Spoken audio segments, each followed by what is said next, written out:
Et vous avez dirigé des grandes entreprises comme Vivendi et Thales. Tous les deux, vous vous connaissez, vous vous appréciez parce que Xavier Bertrand aime beaucoup l'industrie, s'y intéresse de près. Il visite les usines au petit matin, au moment du changement de poste. Et c'est à cela qu'on décèle son vrai intérêt pour l'industrie. Je vais commencer par vous, Xavier Bertrand. Vous qui avez dirigé des grands ministères, qui a fait beaucoup de politique au niveau national. Qu'est-ce que vous avez découvert en prenant la présidence de la région Hauts-de-France en termes d'efficacité, de transformation, de levier d'action? Que j'ai plus de pouvoir qu'en étant ministre. Et un gros avantage, c'est que j'ai plus de patron, j'ai 6 millions de clients ou 6 millions d'actionnaires. Et c'est mieux. Et vous avez les moyens de faire des choses? Oui, il y a les moyens de faire aujourd'hui. Les seules choses qu'on ne peut pas faire dans une région, c'est ce que la loi vous interdit de faire et c'est ce que votre budget ne permet pas de faire. Même avec un budget de 3 milliards et demi. Ce qui est tout petit par rapport Oui, au c'est niveau. petit par rapport à d'autres, mais on peut déjà faire un certain nombre de choses. Alors au final, il faut essayer de redéfinir le rôle des régions. Très franchement, les régions, depuis la loi NOTRe de 2015, ça a complètement changé. Et si vous me permettez, tout est public, ça ne plaira pas forcément à certains, mais demain, les deux niveaux qui vont vraiment se développer et qui compteront le plus, ce sont les intercommunalités avec les métropoles en avant et les régions. Je ne vais pas revenir sur le débat du millefeuille administratif qui est trop lourd, qui est indigeste, mais ça, à un moment donné, soit il faudra beaucoup de courage politique et un référendum pour changer la donne, mais région, depuis la loi 2015, on a vraiment changé de logique. Et pas seulement à cause de la fusion, mais tout simplement par la loi. Nous avons trois compétences principales: l'économie, emploi, les transports et les lycées. Ce sont nos compétences principales, celles qui nous sont dévolues par la loi. Mais il y a un autre rôle qui n'est pas prévu dans la loi, c'est que le président de région aujourd'hui doit être un peu un VRP de la région, un avocat et d'une certaine façon un entrepreneur. Et je dis souvent avec des entrepreneurs, souvent avec des entrepreneurs étrangers pour essayer de les convaincre de venir, d'une certaine façon je ne fais plus de politique. Je suis un entrepreneur, j'ai un board de 15 personnes, mes vice-présidents, j'ai 9000 salariés, je sais que c'est beaucoup, mais il y a eu la fusion à absorber, et en plus, quand je compte les 9000, sont aussi les agents d'entretien dans les lycées, et j'ai 6 millions d'actionnaires à qui je dois des résultats par plus d'activités dans la région. D'une certaine façon, je suis aussi une entreprise qui faisait du B2B à l'ancienne, où les élus qui connaissaient le grand élu qui était président de région négociaient leur lycée, le financement de leur piscine et autres, et moi je suis en train d'essayer de transformer ça en une entreprise qui fait du B2C. C'est pas si simple que ça, mais c'est la seule façon de rendre concrète une grande institution et surtout de chercher à être plus efficace. On va rentrer tout à l'heure dans le détail des actions et comment elles sont plus efficaces au niveau régional qu'au niveau national. Mais alors vous, Jean-Bernard Lévy, vous êtes aussi un passionné de décentralisation. J'ai retrouvé une interview de vous en 2015 à l'usine Nouvelle où vous disiez que vous aviez entamé à EDF une relative décentralisation parce que le modèle était monolithique, centralisé, que ça fonctionnait encore, mais qu'il fallait coexister avec un nouveau modèle plus décentralisé. C'était en 2015. Où en êtes-vous et en quoi même une grande entreprise industrielle nationale comme EDF a besoin de décentralisation? Est-ce que ça veut dire qu'aussi vous déléguez plus? Je crois qu'il y a deux aspects. Il y a des aspects qui sont liés à nos clients, à la technologie, puis il y a des aspects qui sont liés à la culture. Il faut que les deux arrivent à se rejoindre. Nous devons arriver à concilier une culture qui a très bien fonctionné dans une entreprise, on va dire, jacobine, centralisée, hiérarchique, et qui fait en sorte que nous avons un système électrique très performant. Il ne s'agit pas de revenir là-dessus, mais il s'agit de faire en sorte, dans un monde où nous sommes en concurrence dans tous les domaines, et ça fait déjà 10 ans que rien de ce que nous vendons n'est plus sous monopole, tout est en concurrence. Il faut que nous arrivions à accompagner nos clients, à vivre dans des territoires qui sont diversifiés, avec des demandes qui ne sont pas les mêmes partout, à faire en sorte que nous donnions du pouvoir aux échelons décentralisés, mais tout en faisant fonctionner le système électrique. Et quand on voit ce que la technologie commence à permettre de faire, nous allons aujourd'hui mettre davantage d'intelligence dans des réseaux décentralisés et pas simplement dans le réseau centralisé. Il va rester beaucoup d'intelligence pour faire en sorte que nous optimisions le système centralisé. Mais ce qu'on appelle smart city, smart grid, smart home, c'est de l'intelligence dans le décentralisé. C'est un grand défi pour nous et j'espère que les investissements que nous faisons dans ce domaine, qui sont très importants, et les délégations de pouvoir que nous faisons à nos responsables régionaux, elles vont porter leurs fruits pour que nous soyons, je dirais, aussi performants dans ce monde très concurrentiel, très innovant. On fait beaucoup de sur-mesure, que nous l'avons été historiquement pour distribuer l'électricité à tous les Français avec très grande sécurité, des très bons coûts, etc. Le modèle à Montpellier n'est pas le même qu'à Lille. Voilà, et la demande n'est pas la même, et ce n'est pas simplement une question de géographie, de climat, de démographie, c'est le tissu économique qui n'est pas le même, c'est l'organisation des différentes parties prenantes qui n'est pas la même, les objectifs que les responsables politiques se fixent ne sont pas les mêmes, et nous devons avoir des offres sur mesure, des réponses adaptées à chacune des situations locales. Et je partage totalement ce qu'a dit Xavier Bertrand, avec deux grandes catégories d'interlocuteurs. D'un côté, les régions, et de l'autre côté, les métropoles, là où il y en a, et les intercommunalités, là, il n'y en a pas. Vous avez un point commun tous les deux. Vous êtes pro-décentralisation, mais tous les deux, vous pensez que le nerf de la guerre, c'est la formation, et qu'elle doit être faite au plus proche des localités et des régions. C'est une de vos convictions, mais vous allez très loin, c'est même pour le lycée. Et Xavier Bertrand, lui, pour le moment, il aimerait déjà pouvoir s'occuper complètement de la formation professionnelle et de l'emploi. Et de l'emploi. Alors racontez-nous pourquoi, qu'est-ce qui vous bloque et en quoi c'est efficace à votre niveau, puis vous avez déjà pris pas mal d'initiatives. Aujourd'hui, par exemple, les besoins d'emploi, les besoins de recrutement ne sont pas les mêmes sur l'île, où on a besoin de trouver du personnel dans la tech. Et comme il y a en plus de la concurrence, on a déjà des difficultés, et ça n'ira pas en s'arrangeant naturellement. Dans le sud de l'Oise, par contre, on a besoin de gens pour installer de la fibre. Et dans l'Avesnois, Maubeuge, là, on a besoin de gens qui sont soit dans la soudure chaudronnier, principalement, ou alors des services à la personne. Même de l'île, je ne peux pas avoir un regard régional qui soit monolithique. Je dois coller à chacun des bassins d'emploi, et pardonnez-moi, aux besoins de mes clients, les entreprises. Parce que ce ne sont pas les politiques qui créent les emplois, ce sont les entrepreneurs. Mais il faut créer le terrain. Est-ce qu'on sert pour autant à rien? Je ne le pense pas. Il y a d'une part un cadre fiscal stable et favorable, bienveillant, et puis il y a derrière cette clé de la formation. Et je pense que la clé de la formation, c'est la clé la plus importante de tout. Et je le dis aussi pour la réforme de l'assurance chômage, c'est à partir de la formation qu'on devrait prendre le côté de la réforme. Donc derrière formation, la région a des vrais leviers. On forme hors apprentissage à peu près 38 000 personnes chaque année, mais c'est éclaté. Il y a Pôle emploi qui forme une partie des demandeurs d'emploi. J'en forme. Il y a ensuite les OPCA et on n'arrive pas à y voir clair. Et même si vous avez de bonnes relations, même si vous passez des conventions, il faut un pilote. Et moi, je propose que ce pilote soit justement le conseil régional. Mais nous, pas tout seul. Il ne s'agit pas de devenir un dictateur de la formation. Je suis prêt à passer des conventions avec des objectifs précis. Oui, parce que vous disiez, vous n'êtes pas sûr, même avec cette nouvelle majorité, ce nouvel exécutif moderne, attentif aux évolutions du monde, vous n'êtes pas sûr d'obtenir ce qui avait été promis dans la campagne, c'est-à-dire une vraie marge de manœuvre dans la formation, les lycées professionnels, etc. Et donc, vous aviez envie de lancer un appel en disant, bon, si vous avez peur qu'on ne fasse pas bien les choses, au moins laissez-nous essayer. J'entendais Vincent Beaufils en parler tout à l'heure, la question de la confiance. Il y a ce terrible livre français qui pourrait être réédité chaque année, on ne changerait pas le titre, La société de défiance. Il faut faire confiance. Moi, j'ai besoin de faire confiance aux entreprises et je le fais.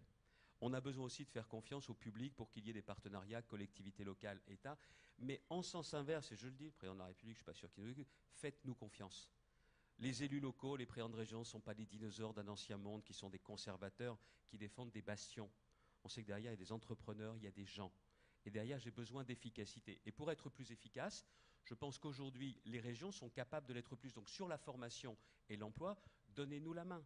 Je ne veux pas devenir le patron de Pôle emploi, mais je veux au moins pouvoir apporter aux entreprises un sourcing de qualité pour dire vous avez besoin de 10 personnes, par exemple, à Aumont, vous cherchez dans la chaudronnerie, ces 10 personnes, moi je vous amène les noms que je connais, mais j'ai besoin aussi que Pôle emploi ne nous donne pas des CV, nous donne aussi des noms et nous les formons. Si le chef d'entreprise me dit, voilà, sur ceux que vous nous avez présentés, les 10 nous intéressent, il y a besoin de formation, alors on déclenche la formation et pas dans 6 mois. Je ne peux pas le faire de Paris, je ne peux même pas le faire de Lille. Il faut qu'on ait une action totalement décentralisée, mais vous prenez une voiture où il y a 2 volants, bah vous ne démarrez pas. Là, il faut un seul volant et je propose que ce soit celui des régions et avec des conventions et qu'on nous évalue. Et si on est nul, on nous retire cette compétence.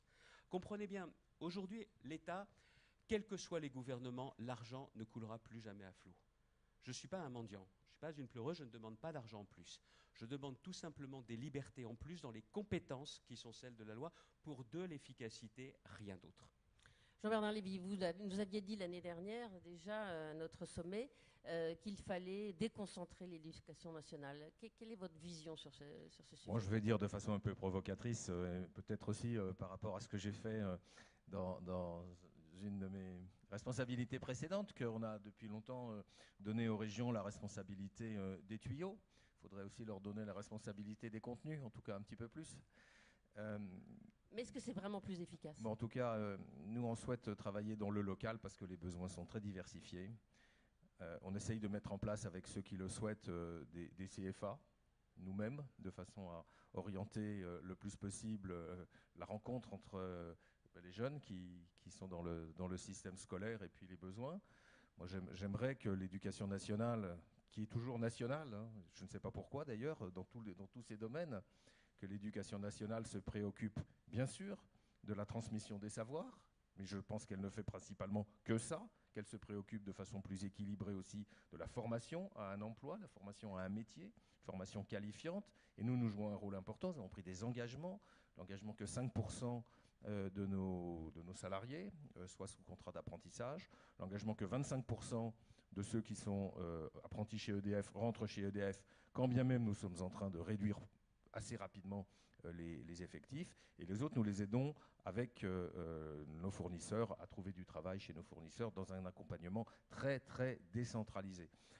Moi, je ne rencontre pas un chef d'entreprise dans le domaine technique de la supply chain d'EDF quand je lui pose la question, je le fais systématiquement, est-ce que vous arrivez à trouver les ouvriers qualifiés, les techniciens qualifiés, les ingénieurs dont vous avez besoin? La réponse est systématiquement non. J'étais l'autre jour à Cherbourg, dans une entreprise qui fait de la chaudronnerie et du soudage. Ils sont 500. Je lui dis, combien pourriez-vous embaucher de gens si vous aviez la ressource? Il m'a dit 60. Vous vous rendez compte, il pourrait augmenter ses effectifs de 12%. Mais c'est des gens qui ne veulent pas se délocaliser, c'est des gens qui ne sont pas formés. Et pourtant, les salaires sont plutôt bons. Mais c'est parce que notre système français global n'a pas valorisé le travail manuel, le travail professionnel, le travail sur les chantiers.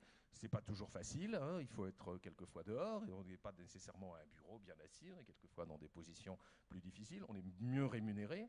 Résultat, travailleurs détachés, résultat, pénurie sur les chantiers, résultat, retard sur les chantiers, et nous en souffrons. Alors on essaye nous-mêmes de se prendre par la main, de faire en sorte que ça marche mieux. On a passé, moi je me suis impliqué dans une fondation pour l'apprentissage. On essaye de faire venir un maximum d'apprentis à nous. Mais bien sûr, il faut les revaloriser. Et il y a des besoins considérables. Et on voit bien, on en parlait avec Xavier Bertrand il y a quelques minutes, qu'aujourd'hui, le regain de croissance que nous avons en France ne correspond pas suffisamment à un regain d'emploi, même si nous créons des emplois. Nous n'avons pas assez d'emplois qualifiés. Et je crois vraiment qu'il faudrait se poser la question, pourquoi est-ce qu'on ne décentralise pas bien davantage les contenus après avoir décentralisé les tuyaux de l'éducation? Pourquoi cette peur de la décentralisation? C'est vrai qu'il y a eu quelques régions qui ont donné quand même l'exemple de dépenses somptuaires, d'investissements inutiles. C'est fini tout ça, même nous on n'a plus les moyens. Les hôtels de région qu'ont fait certains prédécesseurs, c'est tout simplement de la folie, c'est tout simplement plus possible. Je pense que ça, tout le monde a compris qu'il fallait quasiment avec l'argent public être radin, mais bien l'investir. Juste deux points dans ce que disait Jean-Bernard Lévy à l'instant. Je vous donne un exemple. On veut ouvrir une nouvelle classe dans la région. On doit discuter, négocier avec le rectorat. Ça se passe plutôt pas mal. Mais si on estimait, par exemple, que d'une année sur l'autre, il faudrait être très souple et pouvoir ouvrir 250 classes, en moyenne, on en ouvre 35, parce que c'est lourd et parce qu'il y a une vraie pesanteur. Nous payons les équipements, notamment pour les lycées professionnels. Là, c'est parce que je suis très versé vers la robotique, vers la robot numérique, que je veux équiper les lycées professionnels et les CFA avec des robots, pour pouvoir préparer aux emplois de demain. Mais derrière, il faudrait que j'ai complètement la main. L'autre sujet, pour moi, est important, c'est que nous avons une reprise. La reprise est européenne depuis longtemps. On en voit plus aujourd'hui les traces en France. Même si les recrutements, on a vu les chiffres qui ont été donnés par les ACDIX, on bat des records, tant mieux. Mais on a quand même nombre d'entreprises qui cherchent et qui ne trouvent pas. Et la réponse ne viendra pas, excusez-moi de le dire, seulement de Pôle emploi. Elle ne sera pas nationale, même au niveau régional. Encore une fois, de Lille, ça ne suffit pas. Il faut coller au territoire. C'est la seule façon de pouvoir être souple et, encore une fois, excusez-moi, d'être efficace. C'est ça justement que nous proposons. Mais aujourd'hui, on a un problème d'interlocuteur. grande loi de décentralisation, vous aviez un ministre qui était en charge. Et là, j'ai eu l'occasion de poser la question au président de la République quand il était venu à Amiens en visite. Je lui ai dit, Monsieur le Président, avec qui je parle de ces sujets-là? Et il me dit, pour les territoires, vous parlez avec Jacques Mézard. Et si vous parlez de transport, vous parlez avec Elisabeth Borne. Et là, je regarde, si vous voulez parler justement de fiscalité, vous en parlez avec Gérald Darmanin. Et au final, il faut en parler aussi avec Gérard Collomb. C'est normal, vous êtes un petit État. Mais 4 interlocuteurs, mais j'ai 0 interlocuteur. Et d'ailleurs, les choses n'ont pas avancé. C'est ça aujourd'hui le vrai sujet. Je dis, moi je pense qu'on est dans une société où il faut faire davantage confiance. Faites-nous confiance. Et je prends un autre exemple. Quand je ne veux pas devenir, c'est le seul à tout gérer dans la région. Moi, il y a un interlocuteur qui me va bien et qui me plaît bien, le préfet. Les préfets sont les représentants de l'État les plus pragmatiques qui soient. Sauf que les préfets, aujourd'hui, si je peux me permettre, ne rentrent pas dans la grille de lecture opérationnelle du président de la République. Soyez plus clair. La technostructure compte à Paris, mais les préfets qui sont les représentants sur les territoires souffrent en ce moment parce qu'ils ne sont pas calculés dans ce process gouvernemental. Ce que je veux bien vous dire, c'est qu'il faut se rapprocher des territoires, et je ne demande pas une nouvelle étape de la décentralisation, je demande à ce que dans les compétences existantes, pas 1 euro de plus, mais tout simplement des libertés en plus. On peut parler d'apprentissage une seconde, un exemple? Oui, tout à fait. Vous voulez que ça marche, l'apprentissage? Il y a la question du pilote, et là on ne sait pas trop un peu, Madame Pellicot vient tout à l'heure, je ne pourrais pas rester, autrement j'aurais bien posé la question. Qu'est-ce qu'on va retenir au final? Mais ce qu'il faut, c'est l'orientation. Qui a la main sur l'orientation? Qu'on arrête de dire aux jeunes que l'apprentissage est une voie de garage, c'est une chose. Et puis vous voulez aussi une mesure qui ne coûte rien? La réglementation. Vous voulez prendre un apprenti boucher, s'il a moins de 16 ans, il n'a pas le droit de couper la viande. À 16 ans et un jour, il peut le faire. Non, je suis très sérieux. Je l'ai découvert. Il y avait l'histoire de l'échelle aussi qu'on a mais supprimée. tout ça, c'est vrai. Mais ça, c'est un exemple type. Et bon sang, on nous donne l'expérimentation. Je fais une évaluation, moi-même avec les partenaires sociaux, de façon à si au bout de 6 mois, les accidents du travail explosent, terminé, je me suis trompé, on arrête tout. Mais qu'on nous fasse confiance. Vous êtes boulanger, vous prenez un apprenti, 6 heures du matin, il ne va pas vous gêner beaucoup. Parce qu'en fonction de son âge, il faudra demander une dérogation à l'inspection du travail. Si vous connaissez beaucoup d'employeurs qui sont prêts à faire venir l'inspection du travail juste pour avoir une dérogation, ils ne préfèrent pas prendre d'apprenti. Ce que je dis ne coûte rien. Rien. Faites-nous confiance. Pourquoi cette difficulté, à votre avis, à décentraliser, à faire confiance? Et ça fait quand même des décennies qu'on dit le mammouth, l'éducation nationale ne pourra être réformée que si finalement elle est décentralisée au niveau des régions, comme ça se passe dans énormément de pays d'ailleurs. Je ne suis pas sûr d'être le mieux placé pour répondre à votre question. Bien si que vous fils de connaissez prof, cette fameuse technostructure, cette culture jacobine, vous y êtes frotté. Oui, je m'y suis frotté. Je pense qu'aujourd'hui, la dimension même de gestion, je gère une entreprise avec quand même pas mal de monde, la dimension de gestion du million de personnes, c'est ça, qui est sous la responsabilité du ministre de l'Éducation nationale, je crois que ça doit un peu nous interpeller. Et est-ce que vous pensez, là, on a beaucoup parlé de ces métiers où on ne trouve pas de personnes qualifiées, intéressées. Est-ce que vous pensez simplement, en étant plus près des territoires, ça va bouleverser les mentalités? Pourquoi? Oui, je le pense, mais après, il faut des réformes d'ensemble. Parce qu'en plus, la situation économiquement, elle pose un vrai problème. Pardonnez-moi, mais je ne ferai pas d'incursion plus longue là-dessus. Politiquement, c'est le terreau des populismes. Hein. Ne nous racontons pas d'histoire. Après, chacun a sa conception. Je pense déjà que le rôle de la politique, c'est déjà d'être sur le champ économique. Avant de parler sécurité, identité, on n'enlèvera pas de l'esprit que si dans notre pays il y a plus de boulot, qu'on pouvait en créer plus facilement, qu'on pouvait en retrouver un plus facilement et que quand on en a un, on puisse en vivre, il y aurait déjà beaucoup moins de problèmes. Et je pense que c'est déjà la première mission du politique. Mais derrière ça, il y a des initiatives nouvelles qui sont à prendre. Je me suis pris des volets de bois vert quand je suis arrivé. J'ai voulu mettre en place Proche Emploi. Ce n'est pas mon pôle emploi à moi, mais c'est un système dans lequel les personnes téléphonent à une plateforme, viennent en rendez-vous et on fait de la connexion entre les offres et les demandes. Les demandeurs d'emploi, qui sont donc motivés. Qui viennent s'inscrire chez vous alors? Qui viennent s'inscrire chez nous. En plus de Pôle emploi. En plus de Pôle emploi. Alors c'est vrai que moi, ils sont motivés, mais sauf qu'aujourd'hui, il y a près de 6600 personnes qui ont retrouvé un emploi et à 85%, c'est un emploi, ce n'est pas une formation. Je suis à 46% des personnes qui nous ont contactés qui ont retrouvé. Je ne suis pas un magicien. Je fais juste cette connexion. Et vous assurez la formation de la personne pour qu'elle soit en adéquation avec la demande de l'entreprise. Vous savez, cherchez un plâtrier, vous avez un plâtrier qui se présente, vous avez besoin de personne. En général, ça passe par le Bon Coin ou le bouche à oreille. Mais quand il y a un besoin de formation, la région est légitime parce qu'elle a la compétence formation, sauf que plus de la moitié des formations, on peut donner l'accord en moins de 2 semaines. Je vous dis, j'essaye d'avoir un comportement d'entrepreneur. Ça n'a pas été si facile que ça.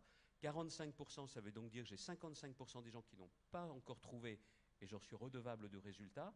Mais ça montre qu'il y a quand même des choses à faire et qui marchent.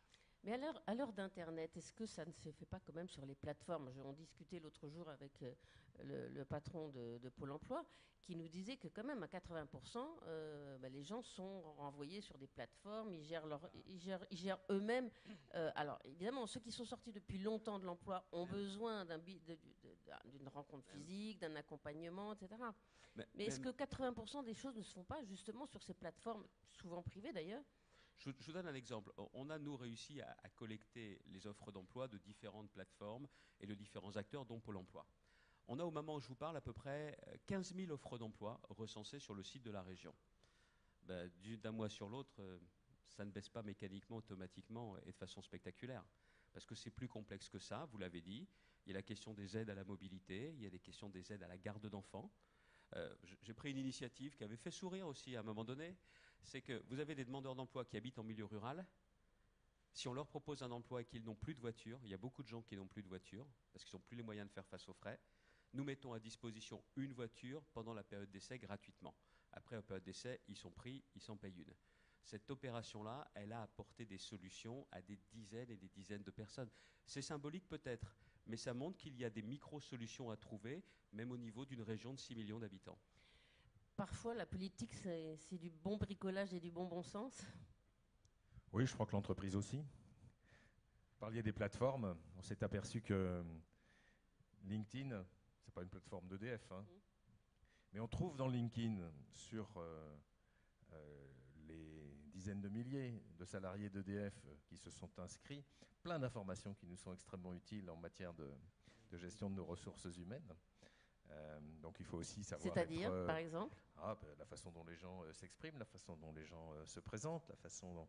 Et donc on fait des analyses à partir de LinkedIn, qui finalement, même s'il est extérieur, ça nous rend un peu modeste sur la manière de gérer les choses, mais très curieux de la manière aussi dont les algorithmes de LinkedIn vont nous aider à travailler. Donc on va voir comment tout ça va fonctionner. Moi je voudrais revenir concrètement quand même sur ce sujet de la transformation dans le domaine du local, la décentralisation, la délégation à l'intérieur de l'entreprise. Simplement pour donner quelques exemples. On n'arrivera pas, je crois, à bien gérer les systèmes énergétiques du futur. Je crois qu'on n'arrivera pas à bien les gérer si on n'arrive pas à trouver des solutions sur mesure, très intelligentes, avec beaucoup d'intelligence artificielle, avec beaucoup de gestion de données pour optimiser les systèmes. Parce qu'on est quand même aujourd'hui à un tournant où les efficacités énergétiques font que nos marchés ne croissent plus. Mais en même temps, si on regarde les objectifs que l'on a, par exemple en matière de mobilité électrique, on est face à des défis tout à fait considérables. Comment fait-on en sorte qu'on puisse correctement charger les batteries des 20, 30, 35 millions de voitures électriques que nous aurons dans 25 ans en France, si on en croit les engagements que la France, mais d'autres pays, la Grande-Bretagne et d'autres ont pris de ne plus vendre, qu'on ne vende plus du tout de voitures à moteur thermique. Et ça ne se réglera pas dans la dimension nationale. Ça se réglera avec notre filiale Enedis, avec tous les opérateurs de systèmes de bornes de chargement, avec les collectivités territoriales. Ça se réglera dans le local, chose qui ne s'est pas fait précédemment. On a toujours, aujourd'hui, s'il y a un problème et qu'il faut dans quelques secondes ouvrir un barrage pour faire tomber de l'eau, c'est piloté depuis un endroit unique à Saint-Denis pour tout le monde. Demain, ça ne le sera plus. Il faudra avoir mis en place des solutions technologiques qui seront décentralisées. Des leaders locaux, des solutions locales, des start-up locales. Et pour ça, il faut de la formation locale. Et il va falloir que nous aidions tous ceux, et on ne manque pas de matheux, d'ingénieurs, c'est un de nos points forts, le logiciel. Il va falloir faire émerger des solutions locales. Et c'est pour ça qu'on a décidé de décentraliser nos laboratoires d'innovation. Et moi, je n'ai pas fixé de chiffre, on en est à 27. Mais on en serait à 37 ou 47, je serais très heureux. On a aujourd'hui 27 laboratoires d'innovation qui sont décentralisés, qui sont des endroits dans le local. Il y en a quelques-uns qui sont aussi au niveau du groupe, mais la plupart d'entre eux sont dans le local, et ce sont des lieux d'innovation. Nous travaillons avec l'écosystème, avec les startups, avec les académiques, avec d'autres entreprises qui sont simplement nos partenaires. Et ça me paraît extrêmement important pour les systèmes énergétiques du futur que nous concevions l'innovation comme étant décentralisée dès l'origine. Une petite question, Monsieur Bertrand. Quel serait le dernier maillon de la relation avec le citoyen ? La commune ou une structure plus grande comme l'intercommunalité? Vous l'avez dit. Je pense qu'il faut garder la commune, mais telles que sont les communes aujourd'hui, les compétences ont beaucoup été transférées aux intercommunalités et les budgets aussi. Je pense qu'on a trouvé le moyen assez adroit de ne pas rentrer dans une guerre de religion. Est-ce qu'il faut supprimer, fusionner les communes?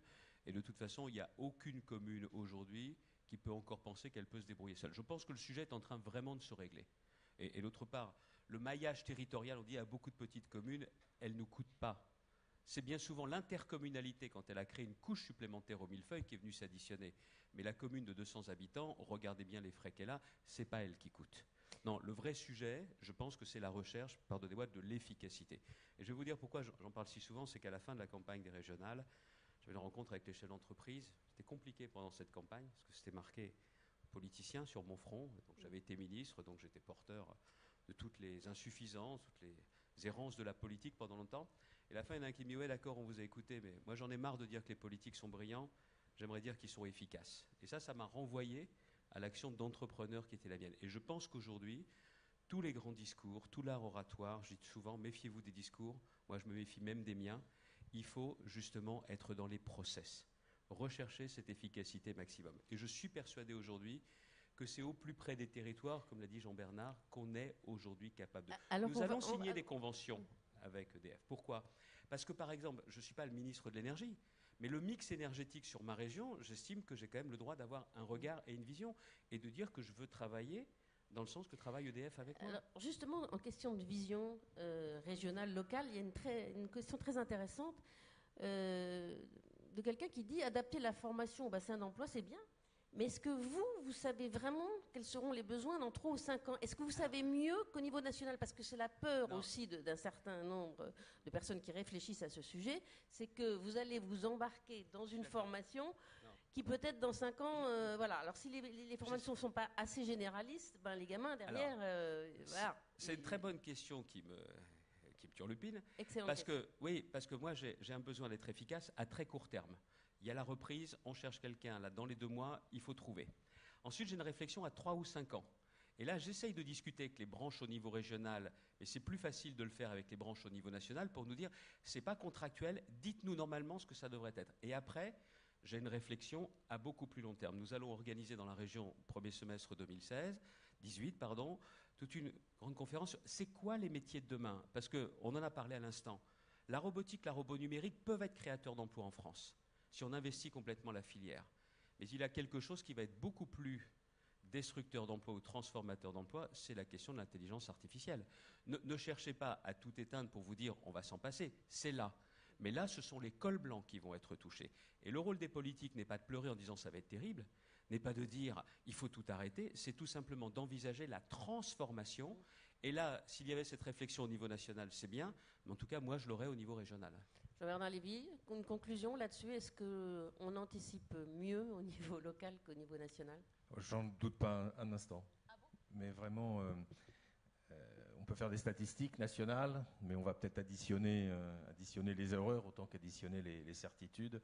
Nous, on a des unités qui sont assez décentralisées avec pas mal de monde. Donc, je pense que le biais statistique, on le gère, je dirais, sur le périmètre d'une région ou d'une très grande métropole. Et je crois que la connaissance des besoins, elle est là. On me pose la question, grands groupes, PME, ce n'est pas le sujet. Parce que les filiales, les implantations des grands groupes, elles sont aussi dans le local. Et je crois que c'est là que la connaissance est la meilleure. Merci à vous deux d'avoir participé à ce sommet de la transformation. Merci.